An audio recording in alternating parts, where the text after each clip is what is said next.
झारखंड विधानसभा में आज बीजेपी विधायकों ने मुख्यमंत्री प्रश्नकाल स्थगित किए जाने और नियोजन नीति को लेकर हंगामा किया। वहीं सदन के अंदर वित्त मंत्री रामेश्वर उरांव ने अनुपूरक बजट पेश किया। आंदोलनकारियों के संबंध में आज विधायक लंबोदर महतो लाए कार्यस्थगन प्रस्ताव। केरोसिन विस्फोट को लेकर बीजेपी विधायक मनीष जायसवाल ने लाया कार्यस्थगन प्रस्ताव। नियोजन नीति को लेकर बीजेपी विधायक नवीन जायसवाल लेकर आए कार्यस्थगन प्रस्ताव।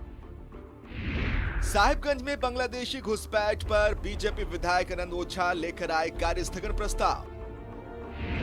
सभी कार्यस्थगन को स्पीकर ने किया अमान्य। बीजेपी विधायकों का सदन के अंदर हंगामा। वेल में बीजेपी विधायकों ने किया हंगामा। और जो विषय उसमें है, जो विषय है उस विषय को रखने का मौका आपको भरपूर है।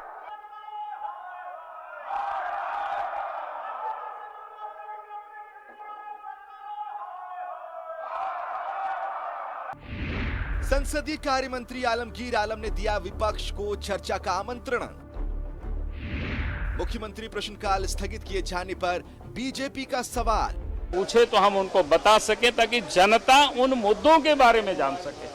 लेकिन आज जो राज्य में मुख्यमंत्री है, जनता की सवाल के जवाब देने से कोई भाग रही है। राज्य गठन होने के बाद से अब तक मान्य परंपरा के हिसाब से मुख्यमंत्री प्रश्नकाल यह एक ऐसा समय था जिस समय में राज्य के सभी सदस्य राज्य के जनता के सवालों के जो नीतिगत विषय है वो विधानसभा के अंदर उठा सकते थे। आज कार्यसूची आप देख लीजिए, आज सोमवार दिन है। सोमवार के दिन मुख्यमंत्री प्रश्नकाल को गौण कर दिया गया है। यह सरकार जनता के सवालों से भागने वाली सरकार है। निश्चित रूप से राज्य की जनता के हित में और क्षेत्र की समस्याओं के निराकरण के लिए जो प्रश्नकांड है निश्चित रूप से चलना चाहिए। सामान्य सवाल चले जाते हैं, स्पीकर भी उसको मान लेते हैं, उससे कोई फायदा नहीं होता। उस सवाल को तो दूसरे माध्यम से भी आप ले सकते हैं। आधा घंटा के उस समय का दूसरा उपयोग करना चाहिए सरकार को। नियोजन नीति वापस लिए जाने पर बीजेपी विधायक अमर बावरी ने दर्ज कराई आपत्ति। कहा कि जब पहले सरकार को और जिन लोगों ने जो कंप्लीट किया था, अब उनके साथ तो आप क्या कर रहे हैं? फांसी पर आप उनको तो चढ़ा दिए। एक तो उन लोगों ने बेचारा अथक मेहनत करके, परिश्रम करके, दिन रात मेहनत करके लोगों ने पढ़ाई किया था, तब वो लोगों ने पास कर पाए थे, क्वालिफाई किए थे। और अब तो 4-5 साल तो ऐसे ही उन लोगों का लेट हो गया था। अब उनका तो एज भी ओवर हो चुका।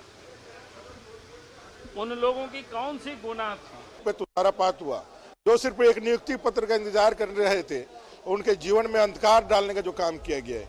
हाई कोर्ट के डिसीजन के बाद सुप्रीम कोर्ट सरकार खुद गई है पक्षकार बन करके। सुप्रीम कोर्ट ने शिक्षकों के साथ खड़ा होकर के स्टे दिया है।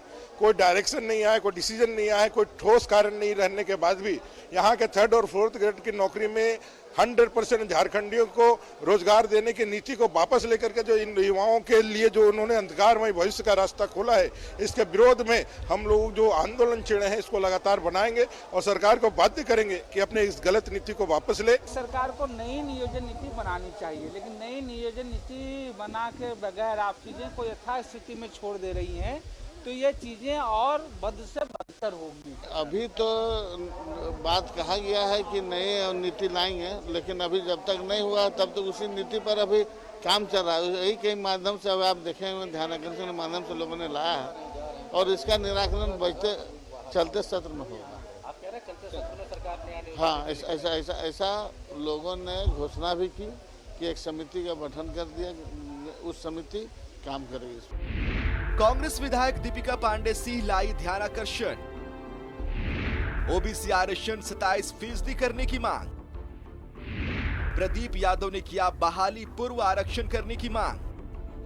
ओबीसी आरक्षण के बारे में विचार किया जाए, बल्कि एक अलग से मंत्रालय झारखंड राज्य में जिस प्रकार से महाराष्ट्र में है, उसी प्रकार से ओबीसी वर्ग के पूरे राज्य के ओबीसी समुदाय के लिए एक महत्वपूर्ण प्रश्न है। हमें लगता है कि इन लोगों को भी इसमें शामिल होना चाहिए था। झारखंड विधानसभा से न्यूज़ 11 भारत के लिए विपिन उपाध्याय के साथ राकेश कुमार और राजेश कुमार की रिपोर्ट।